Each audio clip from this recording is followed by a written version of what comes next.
The New York Mets just signed Devin Williams away from the New York Yankees. We're going to explain what it means next on Metcast.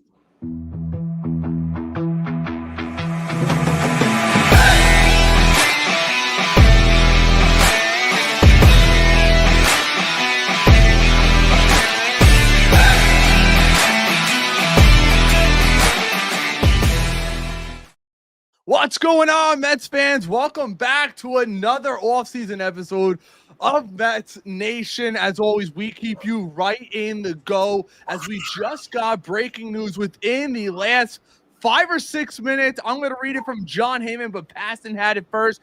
Devin Williams signs a 3-year deal with the New York Mets, $45 million plus $5 million in deferred for 11 to 20 years with $6 million bonus prorated equally over 3 years. I got to get that in better context. I think John just threw that out there, Dan. Maybe you could review that for us. But guys, this is the first blockbuster for our Mets. Look, let's be real. Somebody over in Queens is very familiar with what Devin Williams can bring to the table. And yes, he started out terrible with the New York Yankees last year, but has that still elite changeup. And I'm hoping, Dan, I'm sitting here praying, just like all you guys out there, that this is for the New York Mets to have him as the setup guy, late inning guy.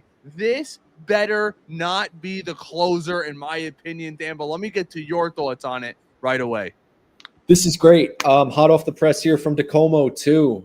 Devin Williams is a Met, but also they are reuniting potentially with Edwin Diaz. They're still keeping those avenues open. So this is a really, really good sign for the New York Mets. The fact that now you have Devin Williams here. Listen, the contract is what it is. John does explain it in full details here. $45 million, 3 years. That's 15 a pop. The Mets are deferring 5 of it, and it's 11 for 20, basically with the 6 prorated equal across those 3 years. So it's like $2 million a year.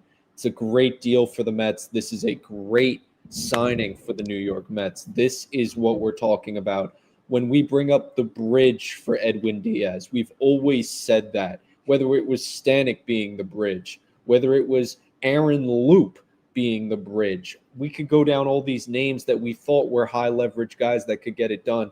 This is one of those guys. Now, his past season for the Yankees, we'll talk about it in a couple minutes, but first signings, this is good. And now that they're going after Diaz, Ray, even better.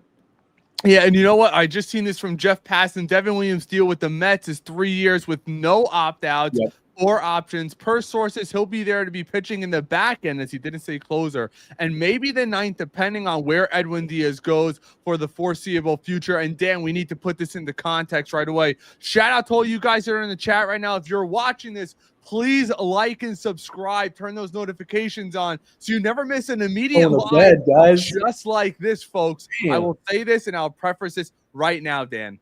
He better be the setup guy. Yep. Better be the setup guy. He will be. Listen. Now we know he can close. He has closed, and we've gone over his stats in the past, but as he's a New York Met, I think now we can go into them a little bit more in depth. Guys, listen, career 2.45 ERA with a 4.79 ERA last year. That should tell you something right there. Also, when you look at him, age 31. So 31, 32, 33. That is not old for a reliever. We're throwing guys out there like Brazaban, who's nearly the same age as Aaron Rodgers. But let's go through a couple of Devin Williams' last few years. I mean, there's no doubt how great he is, Dan. Yeah, besides last year, which we all know was a down year, but that could be attributed to maybe 3 or 4 starts. Maybe I'll get into the game log in a few minutes. But take a look at these numbers. 2022, 1.93 ERA. 2023, 1.53 ERA. And 2024, 1.25 ERA. So, and in the 2021, a 2.5 ERA. And in 2020, obviously the shortened season, in 27 innings, his ERA was 0.33. So you're talking 1, 2, 3, 4, 5 out of the last 6 years, 5 out of 6 years, 2.5 and below, and 4 out of 6 under 2. And if you want to go further, 3 out of the last 6 years, his ERA is 1.5 or better. For me, if he is a setup guy, it is one of the ultimate slam dunks. Now, listen, I would love to see how the contract breaks down. Maybe you could do me a favor, Dan, because you're better at it than I am, as we're live here going through it. So we'll get to a lot of your guys' comments throughout this. I want to know what the breakdown is per year. How much is it per year? So we have 3 years, $45 million, but the $5 million deferred. So that's not going to count towards the cap. So get a quick calculator out really quick as we're doing this. And I would love to see where those deferrals are and why. I will say this. One thing, all right, so $15 million a year. Not a lot. And the deferrals, if they're invested, you know how that all works. But one thing that's interesting to me, by them deferring $5 million could either signal to us a couple of things. The Mets are going to be careful how they spend this next year, or they're going big fish hunting, knowing they're going to massively surpass the Cohen tax and be at 110% on the luxury tax. So if that's the case, Devin Williams, that $5 million that's deferred potentially. We'll see where it's deferred. If it breaks down equally, it's equal. But $5 million at 110%, that's another $12 million on top of that. So the Mets kind of avoid that by doing the deferrals. I'm sure it's going to be 10 years from now, maybe $1 million a season where, let's be honest, it won't be a factor. But Devin Williams, 11 and 20. The year's 11 and 20. That's Say it the again? 5 million. That's the years 11 and 20. I don't know why, but that's what does that mean? 11 and 20. The 11th and 20th years. I don't know. Through those years. So I don't know. We're gonna have to get a little more. That's why I said I wonder if Heyman kind of rushed that out there really quick. Yeah, $15 million a year on the books. That's all that really matters, Ray. I mean, we could crunch some of that stuff, but it's important. Because, again, Devin Williams is a good arm. There's very few times in baseball. He's a great arm. Right. There's very few times in baseball where you sit there and say, this guy has his own pitch named after him. He had the Airbender named after him. I know it sounds stupid, but the marketability, that's important. The fact that I know he was engaged. I don't know if he ever got married. I don't think he did with the Yankees.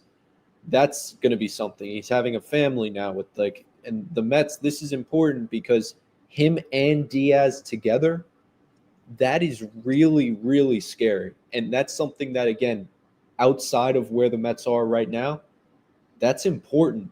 You need to have a good bullpen. You could worry about the offense later. We could talk about the Schwarber stuff, and we will. Jeff Passan had him in the Mets linked, but that's for a later conversation. Which I was planning on talking about today on a recording, but this popped off, so we'll talk about it while we're here. Dan, I mean, this is huge.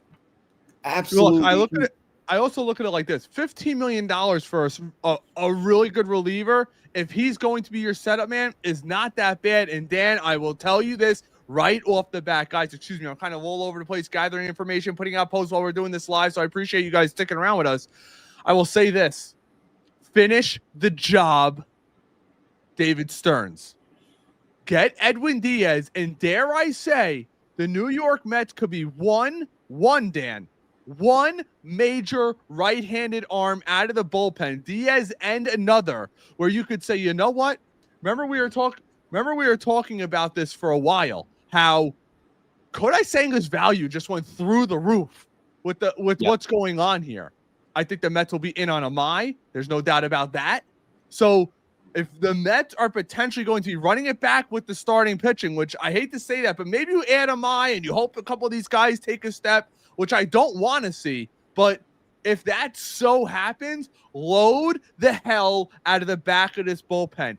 Go get San Diego's closer with Edwin Diaz. Make a trade for a high-end back of the bullpen arm. We saw what they went for. I would bring back Tyler Rogers on a one-year deal if he's willing to do it.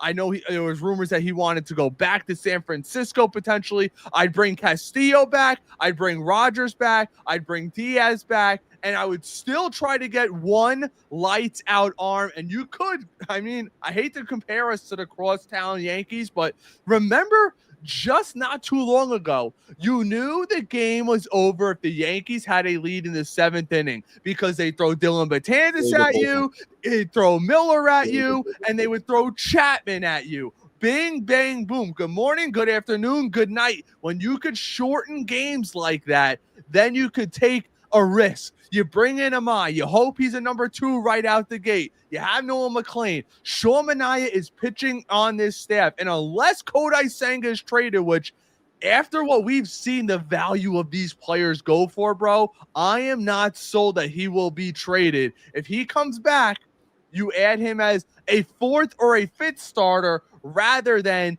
a 2 or 3, or dare I say a 1, which I believe that's what he was going into last year. But what are your thoughts on that? Yeah, I think, again, Williams is a guy who fits perfectly complementary into this bullpen. There's going to be flexibility. There's going to be upward mobility for a lot of guys. Like, you can slot in Minter. He's going to be in there. Like, there's no doubt.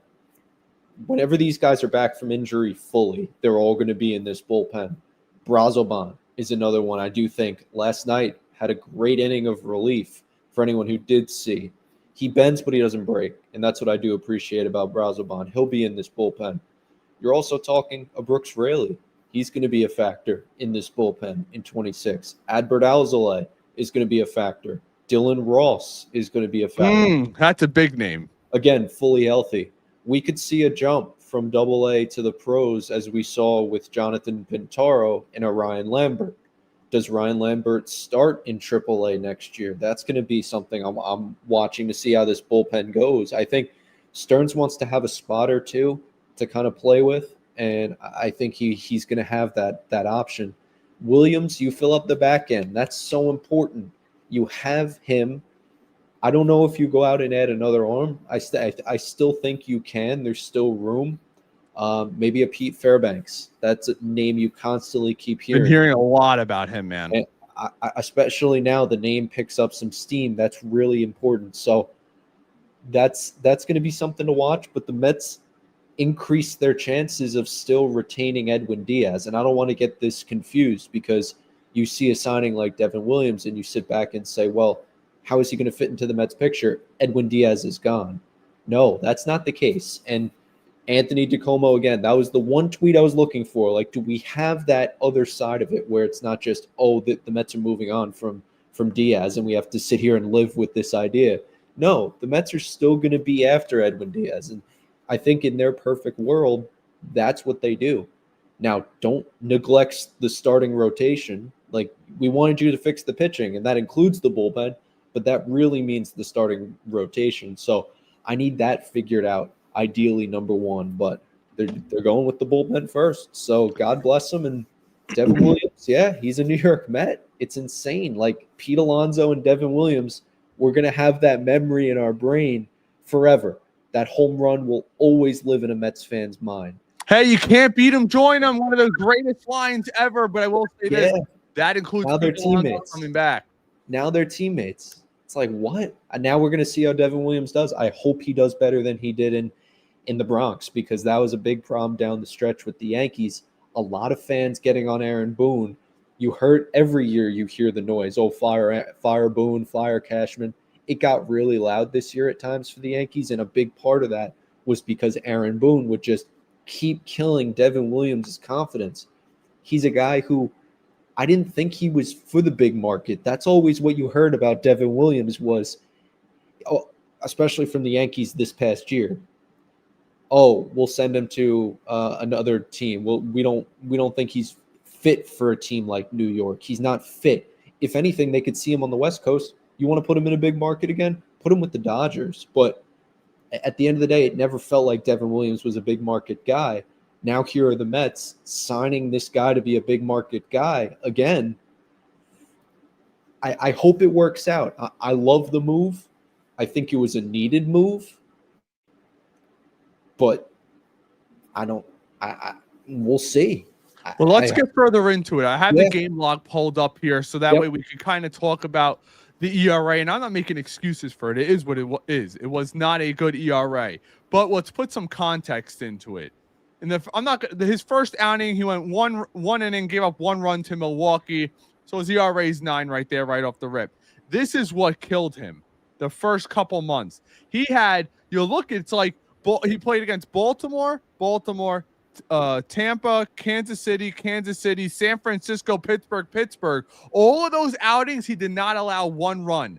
Here's the issue. He had 2 outings. One against Toronto, he gave 0 innings pitched, 3 earned runs. And at Tampa Bay, 1 innings pitched, 3 earned runs. And then at Detroit, 2/3, 3 earned runs. So when you look in the month of April, he had 1, 2, 3, 4, 5, 6, 7, 8, 9, 10, 11 appearances, and 3 of them he gave up 3 earned runs. Now, all the other ones, he didn't give up anything. So that's what really killed him right there. Those back-to-back games at Toronto, at Tampa Bay, and at Toronto, 6 earned runs in back-to-back games. Now, obviously, you can say, oh, you take those away, his ERA is like a 2. You know what I mean? It's pretty damn good. You go on to the next month, the month of May, and I was going it through here. You look, he had 2 bad outings again. But if you look, he had 1, 2, 3, 4, 5, 6, 7, 8, 9, 10, 11. So out of 12 outings, he had 2 bad ones. He gave up 2 earned runs to the Angels, and he gave up 3 earned runs to San Diego. Outside of that, not 1 other earned run to another team. But because of those 2 bad outings, his ERA was 4.2. So out of 12 outings, he had 2 bad ones. I think that we would take that almost every single time. And then you get to June. He had 1, 2, 3, 4, 5, 6, 7, 8, 9, 10 outings. 10 outings allowed 1 earned run for 9 and 2/3, 1 earned run. So you're like, all right, June was good. But then you got to July. July was not that good. July, he had 2 earned runs twice. So 11 innings pitched, 7 earned runs. But one thing I do like is the K rate is still there. 11 innings pitched, 16 strikeouts. The month before, which was pretty good, 9 and 2/3, 12 strikeouts. Even in the bad month, 10 and 2/3, 16 strikeouts. That K rate is well over 10 per 9, which is what we want to see. And then I'll fast forward the last month of the season, the most critical month down the stretch. Obviously, you see in the postseason, 4 innings pitched, 0 earned runs, 4 strikeouts. That's what I'm looking at. And then obviously in September, he was mediocre. 3.72 ERA, 9 and 2/3. Again, he had 1 bad outing. He had 1, 2, 3, 4, 5, 6, 7, 8, 9. So 10 outings in the month of September. He gave up 4 earned runs in the first outing and 0 earned runs in the last 9 outings. So you look at his last 9, 10, 11, 12, his last 13 outings, which is 9 innings, 10, 11, 12, 13 innings. He gave up 0 earned runs. I mean, that's what I'm looking for. I mean, so I think that when we're looking at this and we're breaking it down and trying to be honest the way we break it down, Dan, because we do not throw flowers here at Metcast. Everybody knows that. But when Devin Williams is off, he is atrocious. He gives up 2, 3, or 4 earned runs. Outside of that, it's a 0 every time. I mean, you go throughout the entire season, and usually when you look at, bullpen guys, let's see, out of all of his outings, 0, 0. So that's 1. Hold on. I want to see how many times he gave up just 1 run. So in the postseason, 0, September, 0. In the month of August, he gave up 1 run twice out of 11 appearances. And then we keep going. The month of July, 1, 2, 3 times he gave up 1 run. Then you go the month prior in June, 1 time he gave up 1 run. The month of May, 0 times he gave up 1 run. And the month of April, 0 times he gave up 1. I mean, Dan, it speaks for itself. 5 out of 6 months, the guy's given up or 4 out of 6 months, he's given up either 2 or 3 earned runs. He never gives up 1 earned run. So I'm all for it. I absolutely am, especially Dan, and maybe you could speak better to this. When I see a track record like Devin Williams, a good friend of mine, Paul Riley, likes to say, even all the greats always have a hiccup in their stats. You'll be looking, they're great, great, great, great, great, and then boom, they have that one outlier. And I'm hoping last year's the outlier, because if it is, and the Mets are getting the Devin Williams of 20, 21, 22, 23, and 24, and he's your setup guy, he might be the best setup guy in all of baseball if he is that guy. Yeah, that's the threat. You're dealing with potentially the best setup guy in the game. You said it perfectly. You already have the best closer, right? And we always talk about the Mets bullpen being this thing that we need to have secure. I'm all for flexibility. David Stearns has often said every year, he's going to say it again at spring training this year, the team that we start with is not the same team that we're going to have by June. That's not the same team we're going to have by August, September. We saw that in real time this past season. So just have some stable guys in the pen, and that's the difference. Now, I think the Mets, from a pitching development standpoint, they do things well. They want to be like the Guardians, a team that just seems to be this factory for relievers, but now also starters again. For the Mets, it's like you've been proud to have that moniker of the pitching lab, and we'll now do it without Jeremy Hefner here, because I know that the Mets can do it, and I think we all trust that Jeremy Hefner is replaceable, right? But now you got to go apply it, and that's the most important part of this whole thing. Now, Devin Williams, he's going to give you the great changeup. It is one of the best pitches in the game. It clearly is a pitch that we're going to talk about very often on this space, because we want to hone in this year specifically on Metcalf, and it's important to do this with every pitcher, and every year, is look at their arsenals. What about their arsenals is good? As we get closer to the season and the Mets can fill out their rotation and everything, we're going to make sure to go through those arsenals. But we have a signing now for the Mets that we know is going to be here. That's not Dickie Lovelady that we're sitting here guessing if he even makes it to spring training. Devin Williams will be a big factor in the Mets bullpen in 2026, 2027, and 2028. So at least for 26, let's not get ahead of ourselves. I get that. But that's what you're looking at. And now you have Diaz here. That makes things much, much better very, very quickly. But gives you the great changeup. Gives you the four seam. The sinker, to me, he has a cutter, doesn't use it often. He's not really a slider guy. Those two pitches, sinker, slider, I wonder if that's what the Mets are looking at and saying, again, recognizing that they can develop pitchers. They have done it. What are you doing to constantly tinker with the new guys that you bring in? And I think that's very important. We've seen that in real time, whether it was Manaea with his changeup recently, or Holmes learning the kick change, and sinkers with McClain and trying new things, like or taking some pitches out of arsenals too.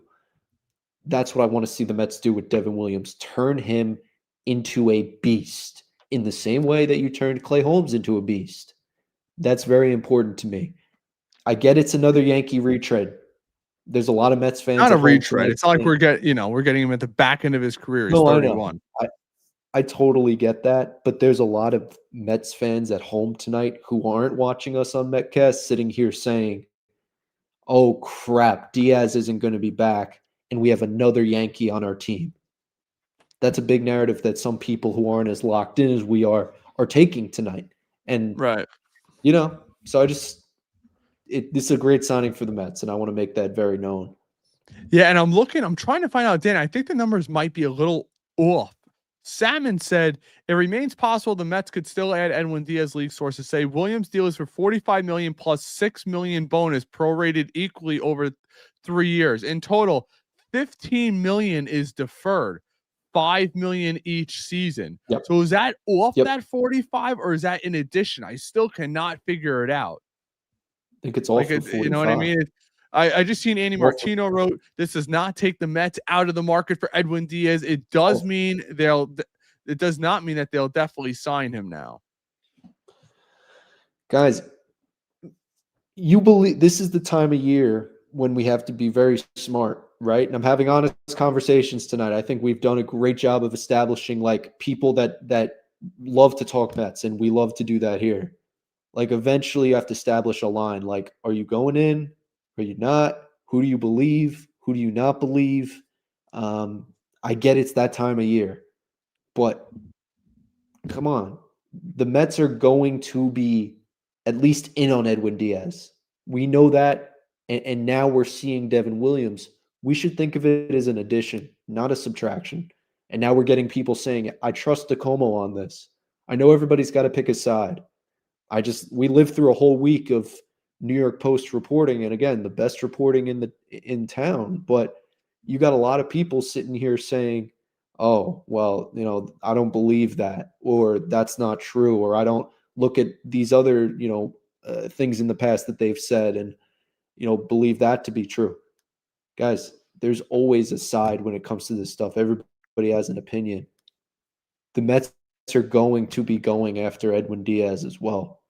And that's very important. So, and again, I pointed this out on the last live. I feel like I have to say this. Good reporting takes time. I don't just wake up and call Steve Cohen and say, hey, give me the scoop on the past 6 months of a season. You got to develop this stuff over the course of time. And don't act like we don't need the clicks at the post. Like, obviously, it's great. We appreciate it. And that's always, important, but we care about the truth. And that's always number one, right? So I just think, again, just believe what you want to believe this time of year. Nobody's going to tell you otherwise, but just follow the breadcrumbs. Follow every single breadcrumb, because it's going to leave you back to the loaf that is the end of the offseason, and hopefully the Mets are eating. It's funny because now, you know what's funny, Dan? This is what I've noticed.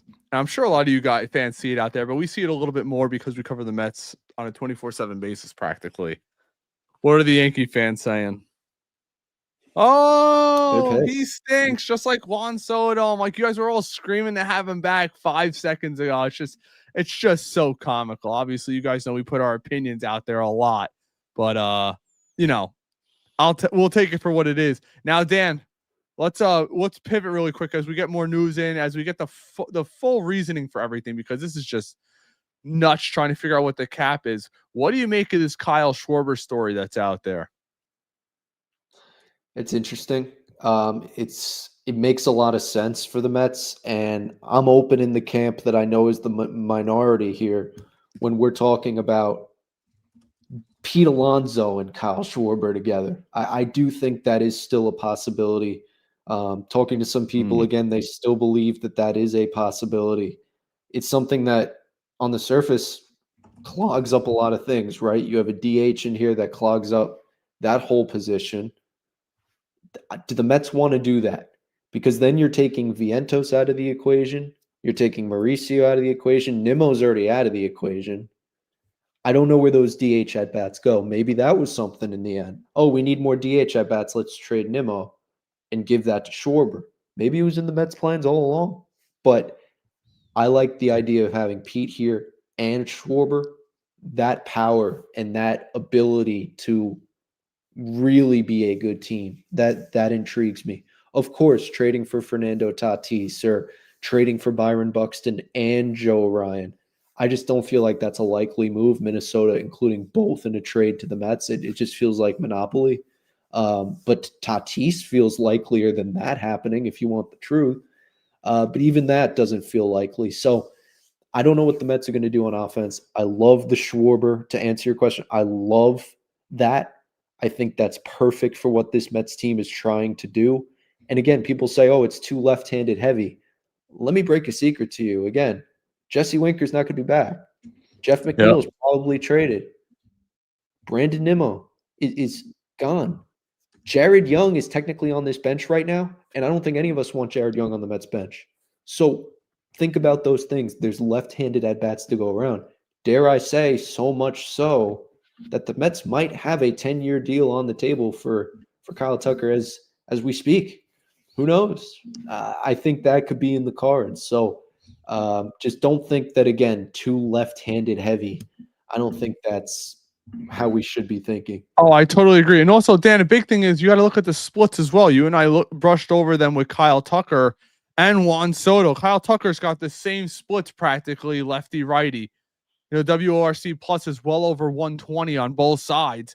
You got to take that into consideration. That's how I look at that.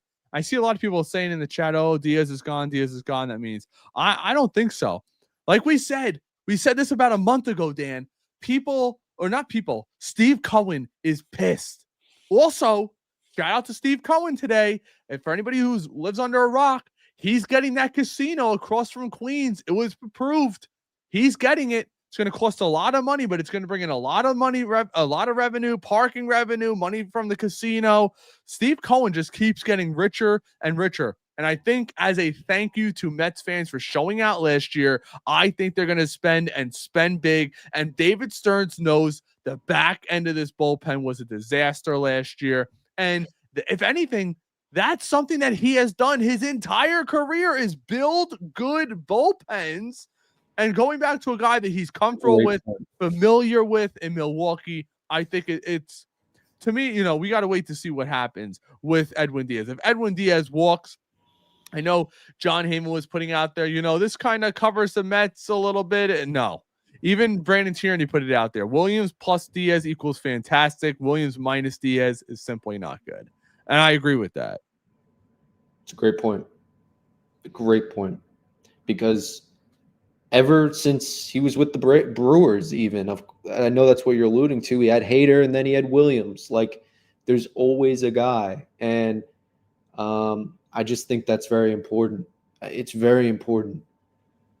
You can't survive. Like, there's two schools of thought, and I always come down to this answer. Do you need a closer at the end of the day? The answer always feels like yes.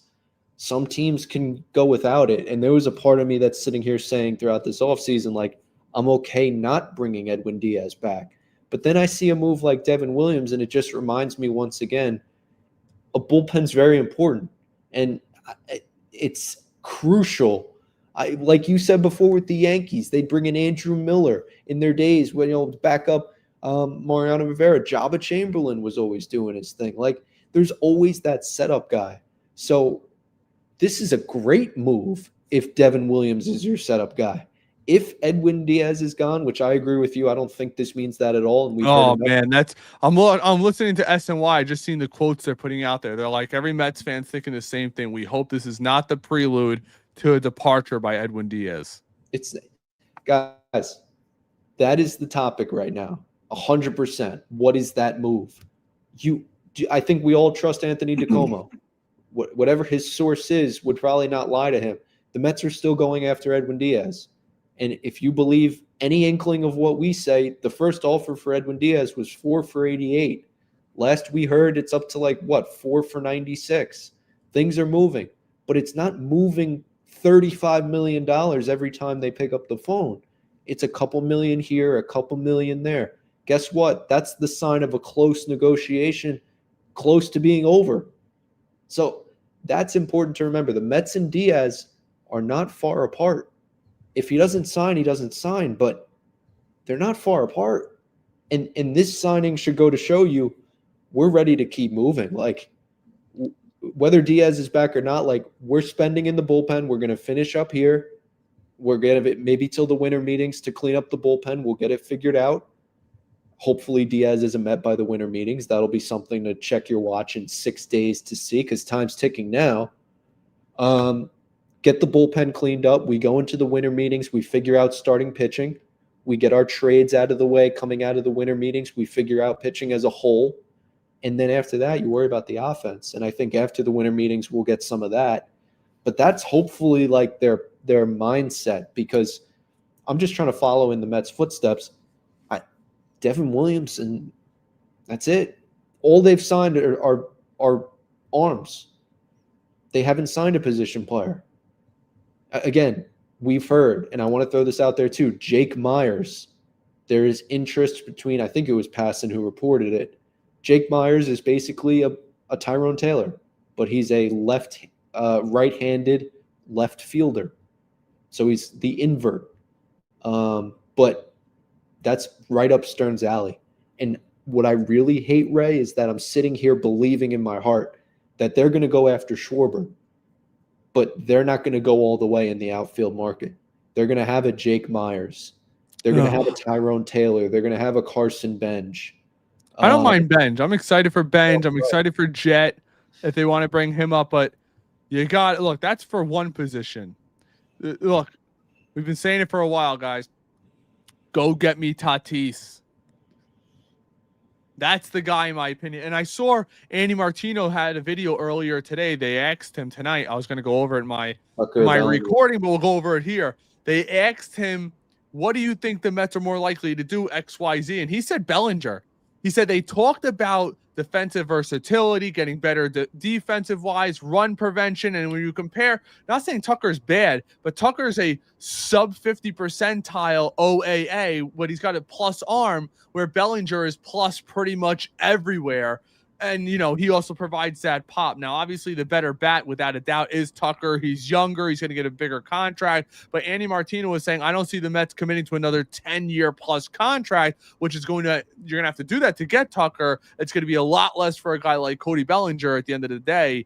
So that's kind of where we could also look, too. Yeah, I think Bellinger, Ray, is one of those pieces. Anywhere he plays, he's a defensive upgrade.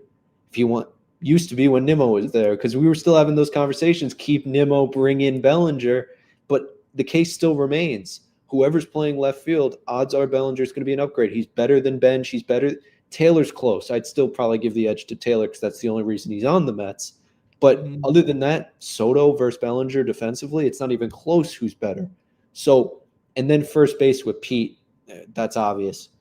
I don't think Bellinger wants to play first base much, which is a little bit eerie to me because I wish he was more inkling to want to play that position because that's probably where we would maybe need him the most. Well, let's be real, Dan. Money talks.